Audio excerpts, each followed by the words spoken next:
Good afternoon, everyone.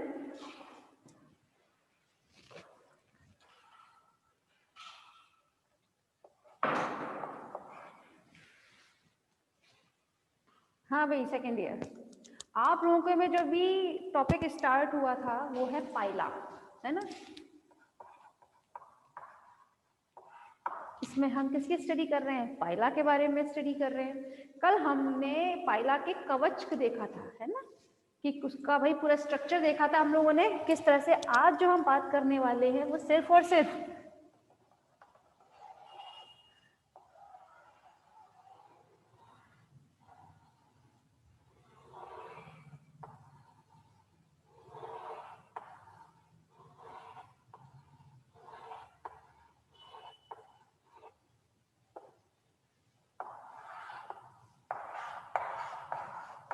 हम पूरा पाइला कल स्टडी कर चुके थे, बस थोड़ा सा ही रह गया है बस अब, है ना। तो बस उसी के बारे में अब हम स्टडी करेंगे आगे। आज हम बात करने वाले हैं, ये सब तो हम पहले कर चुके स्टडी, है ना, एप्पल स्नेल के नाम से भी जानते हैं ना इसे हम। तो आज हम स्टडी करेंगे हमारे ऑपरकुलम के बारे में। ऑपरकुलम मतलब जो इसका ये माउथ अपर्चर जो रहता है, जो कल बताया था ना, उसके बारे में हम स्टडी करेंगे।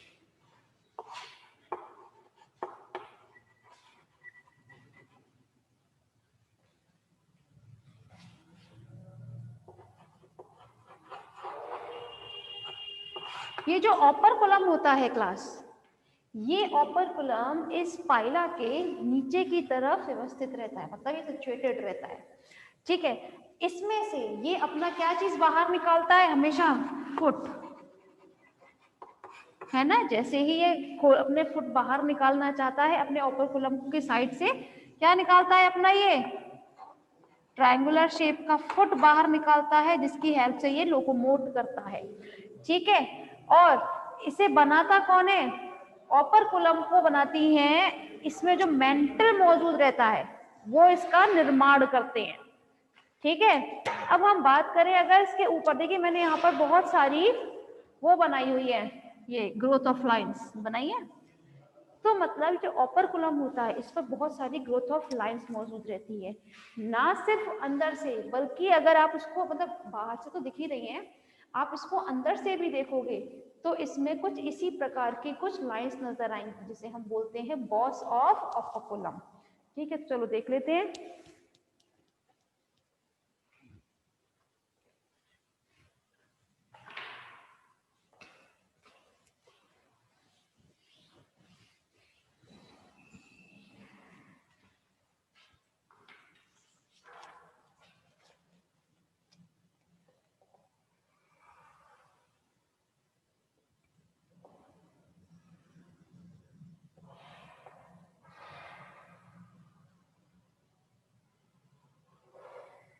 ये भाई किसका बना होता है? ये कैल्शियमी प्लेट्स का बना होता है क्लास।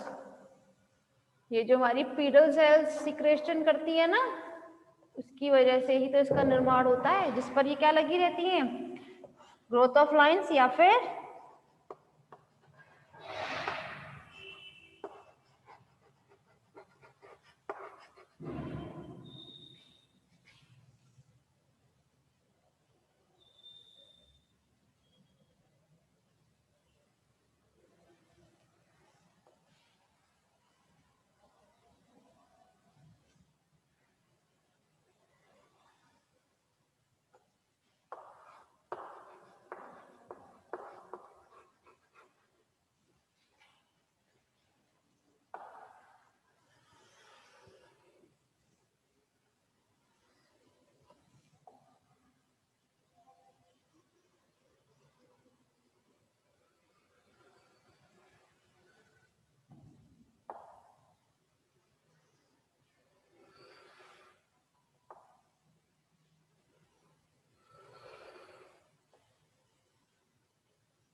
जरा ध्यान दीजिएगा, यहाँ पर सेकंड ईयर मैंने ये 2 बनाए हुए हैं डायग्राम, ठीक है।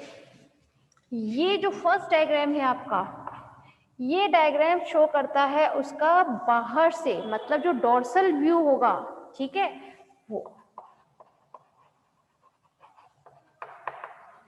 डोर्सल व्यू कहें चाहे आप इसको एक्सटर्नल व्यू कहें, ठीक है, चॉइस इज योर। और ये इसका है, इसका सेकंड जो डायग्राम है that is a ventral view,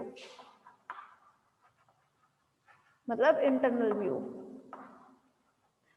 बाहर से देखने पर जैसे भी डायग्राम बनाया था एप्पल स्नेल का, तो वहां पर जो अपर कोलम था वो कुछ कुछ आपको इस उसमें दिखाई देगा, जिस पर क्या चीज प्रेजेंट रहती है, लाइंस ऑफ ग्रोथ, ये ठीक है, लाइंस ऑफ ग्रोथ प्रेजेंट रहती है और साथ में एक न्यूक्लियस प्रेजेंट रहता है, ठीक है, जो किससे जुड़ा रहेगा, ये सब चीजें इसके मेंटल से जुड़ी रहती हैं। मेंटल समझते हैं ना सर, मेंटल एक बहुत ही लचीली झिल्ली होती है, मतलब बहुत ही ज्यादा मेम्ब्रेन जो है बहुत ही बहुत स्मूथ और बहुत ज्यादा लचीली टाइप, रिलैक्सेबल टाइप बहुत रहती है, ठीक है, उससे ये सब चीजें अटैच रहेंगी।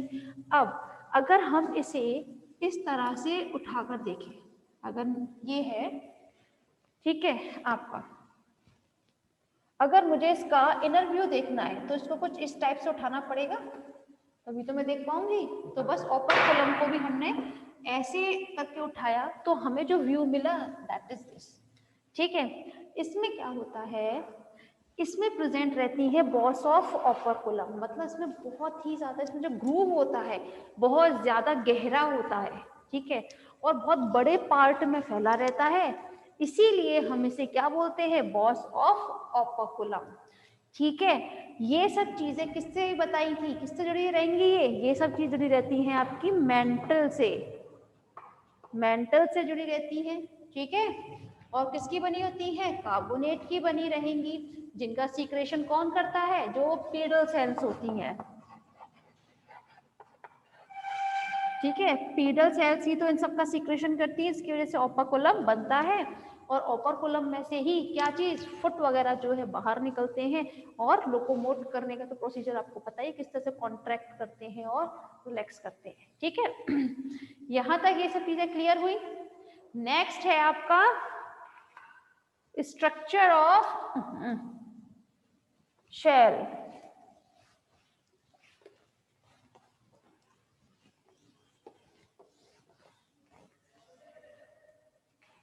देखिए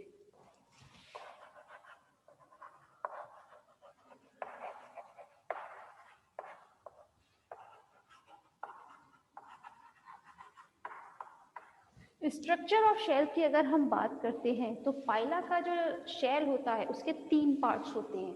द फर्स्ट इज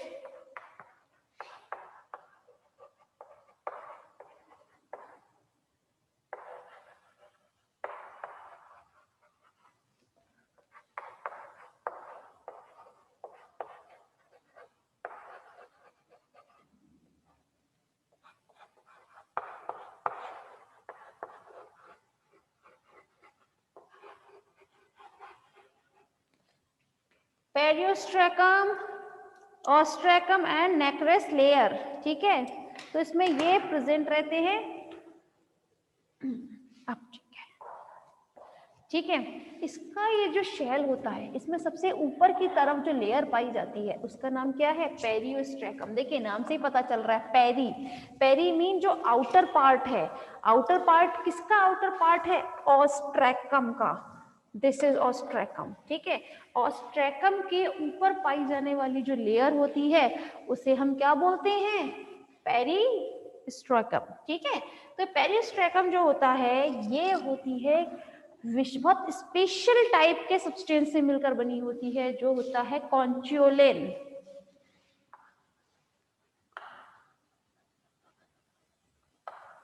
कॉन्च्योलिन से मिलकर बनी होती है ये, ठीक है, क्या चीज, पेरियोस्ट्रैकम।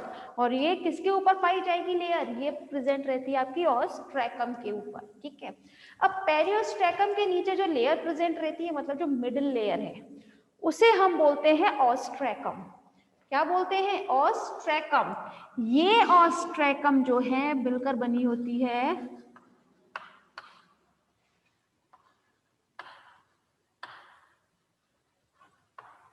कैल्शियम कार्बोनेट की।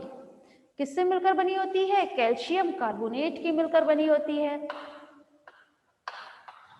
ठीक है, सबसे नीचे की जो लेयर होती है नेक्रियस लेयर, ठीक है, ये नेक्रियस लेयर जो होती है, ये जो देखिए मैंने पूरा ये शेल का बनाया है, शेल में 3 पार्ट्स हैं, तो सबसे नीचे की जो लेयर होती है उसे हम बोलते हैं नेक्रस लेयर। पहली बात, अगर आप लोगों को मोती वाला स्ट्रक्चर याद है थोड़ा बहुत, तो एक सेकंड, जो मोती निकलता है ना, ठीक है, तो जो शेल के में और मोती के बीच में जो एक लेयर होती है, सबसे नीचे की तरफ लेयर जो प्रेजेंट रहेगी, जैसे ये, ठीक है, मैंने सपोज करो इसको इस तरह खोल रखा है ये, ठीक है, तो यहाँ पर सबसे नीचे की तरफ लेयर पाई जाएगी जिसमें जिसकी वजह से क्या बनता है, कोई भी पर्ल बनता है, ठीक है, तो उसे हम क्या बोलते हैं? नेक्रस लेयर बोलते हैं।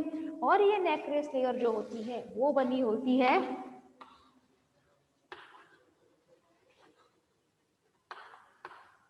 कॉन्चियोलिन एंड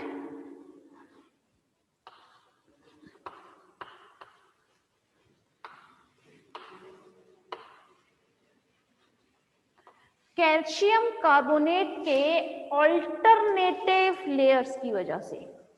ठीक है, एक बार फिर रिपीट कर देते हैं, जो नेक्रेस लेयर होती है क्लास, ये किससे मिलकर बनी होती है? कॉन्चियोलिन एंड कैल्शियम कार्बोनेट, इन दोनों की ऑल्टरनेट तरीके से, मतलब पहले कॉन्चियोलिन की एक लेयर होगी, उसके बाद कैल्शियम कार्बोनेट, फिर एक कॉन्चियोलिन, फिर एक कैल्शियम कार्बोनेट, फिर एक कॉन्चियोलिन, आफ्टर दैट कैल्शियम कार्बोनेट।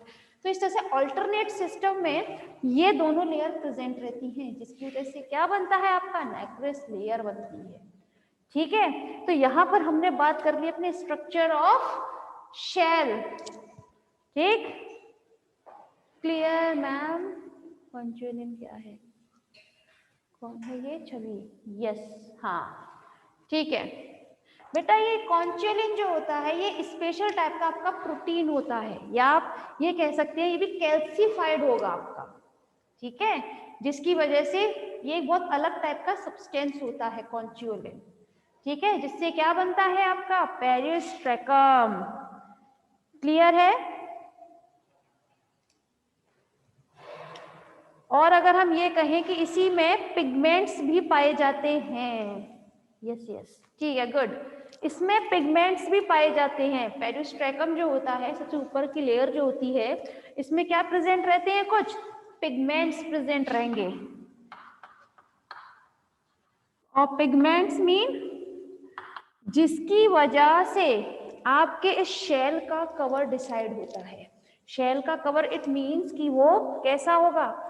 या तो वो व्हाइट होगा या फिर हल्का वाला ब्राउन कलर में होता है। शेल तो बहुत टाइप के होते हैं ना, तो ये किस कलर में है, इस चीज को कौन डिसाइड करता है? उसे डिसाइड करता है हमारा पिगमेंट, जो किस में पाया जाएगा? आपके पेरिस्ट्रैकम में पाया जाएगा।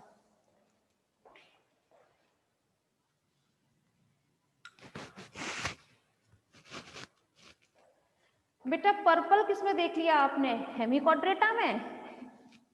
हेमिकोड्रेट तो भी उसमें रहते हैं पिंक कलर में। मैंने पाइला देखा, मगर अभी तक मैंने इसमें नहीं देखा। मैम पिगमेंट का नाम क्या है बेटा? वो मैं आपको देख के बता दूंगी, ठीक है। पिगमेंट का जनरली नाम क्या है, ये तो खैर भाई हर उसमें अलग अलग भी रहते हैं। अगर हम हमारे उसमें भी बात करें तो मेलेनिन हम लोगों में पाया जाता है, जिसकी वजह से हम लोगों में कलर डिसाइड होता है। अब इनमें वो कौन सा कलर है, या फिर सॉरी इनमें कौन सा पिगमेंट है स्पेशल टाइप का, वो मैं आपको फिर देखकर बता दूंगी, ठीक है। आप इसको चाहें तो पिगमेंट के यूज से आप शो कर सकते हैं, ठीक है। छवि से देखो नहीं रहा यहाँ से, ठीक है, ठीक है,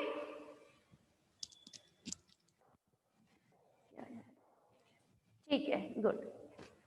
अब हम बात कर लेते हैं हमारे लैमिडेंस के बारे में, मतलब अबाउट यूनियो।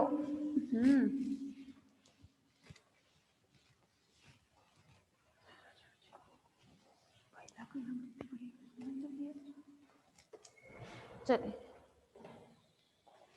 नेक्स्ट है आपका टॉपिक लैमिडन्स। लैमिडन में क्या आता है आपका यूनियो। जैसे आपने अभी पाइला के बारे में स्टडी किया था, सेम आपको अब करना है किसके बारे में, लैमिडन्स के बारे में।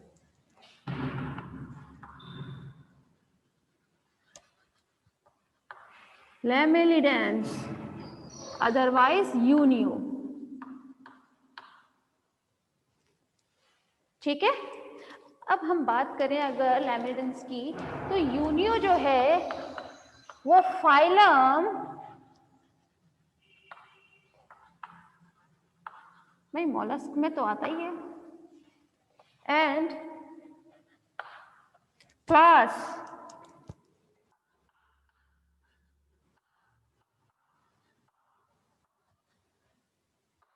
पैलेसीपोडा। क्लास कौन सी है, पैलेसीपोडा। अदरवाइज आप इसे क्या कह सकते हैं,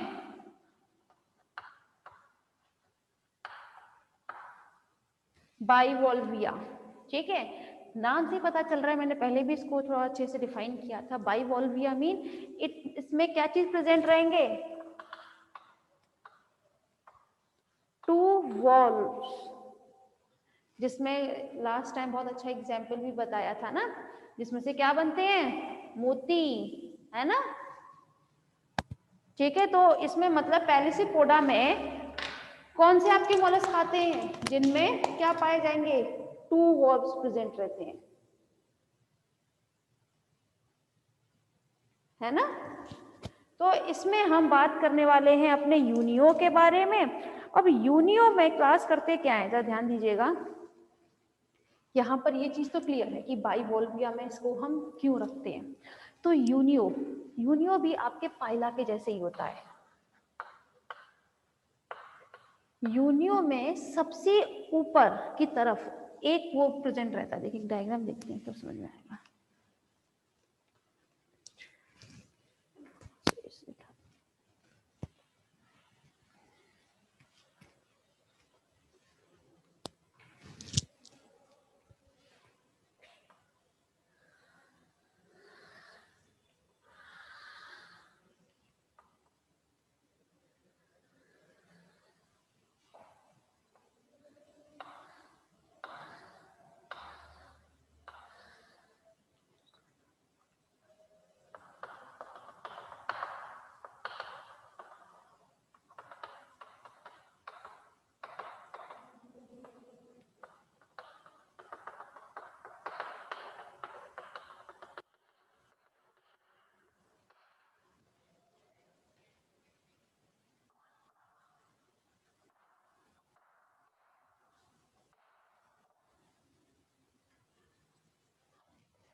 जरा क्लास ध्यान दीजिएगा।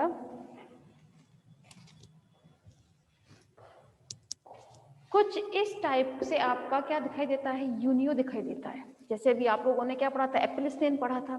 तो एप्पल स्नेल में कुछ हमने जो बनाया था वो कुछ इस टाइप से डायग्राम बनाया था, ठीक है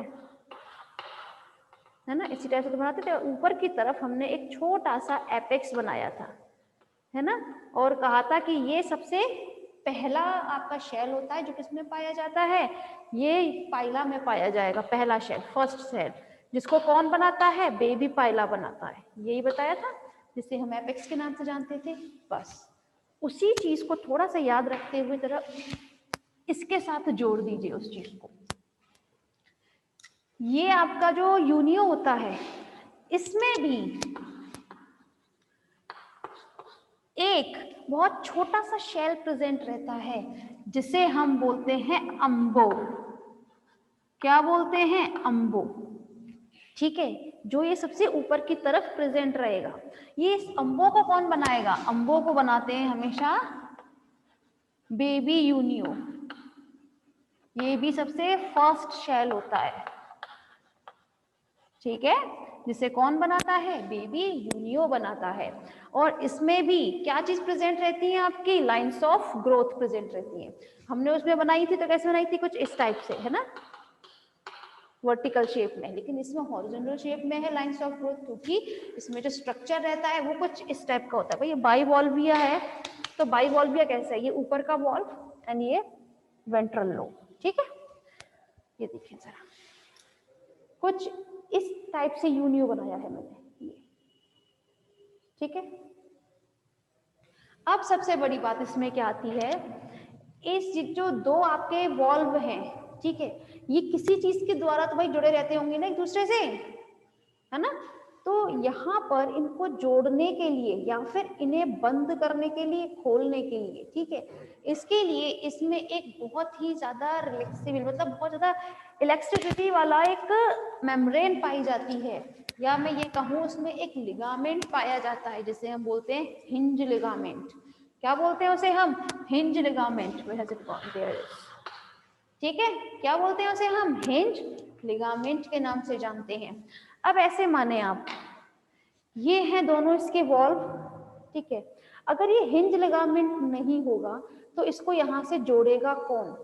कोई ना कोई तो जोड़ेगा ना, जिसकी वजह से यहाँ और यहाँ दोनों तरफ से भाई रहे, है ना, दोनों तरफ से चिपकाने के लिए कोई ना कोई तो होना चाहिए ना।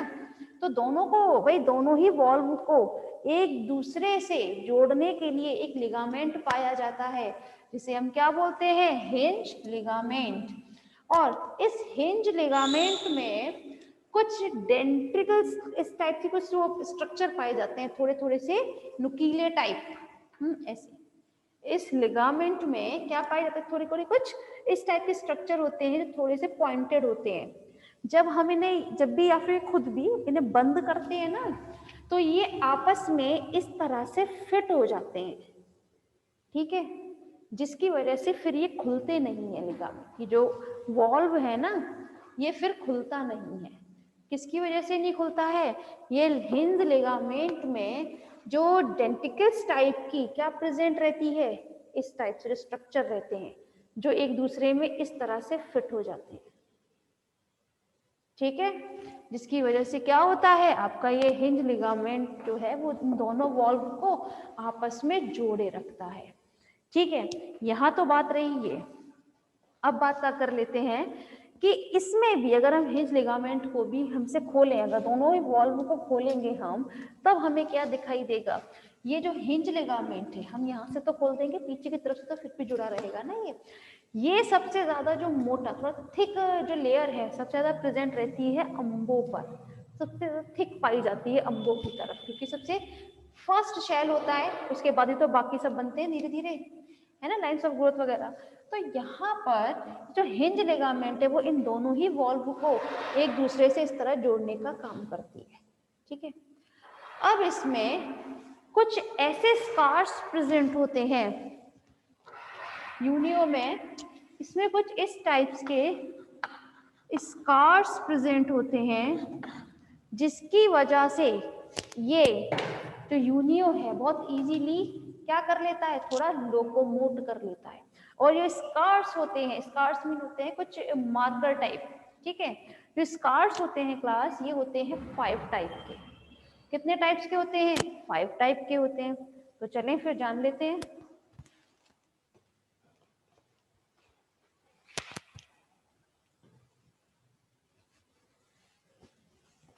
ये तो क्लियर ही हो गया होगा भाई, इसमें तो खैर से कुछ खास था नहीं, जो आपने पहले सीखा था उसी से रिलेटेड था पूरा एज इट इज, है ना, इसीलिए इसको रिपीट नहीं कर रहे हैं।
अच्छा, सेकेंड ईयर, जरा आप लोग रिज्वाइन करें प्लीज।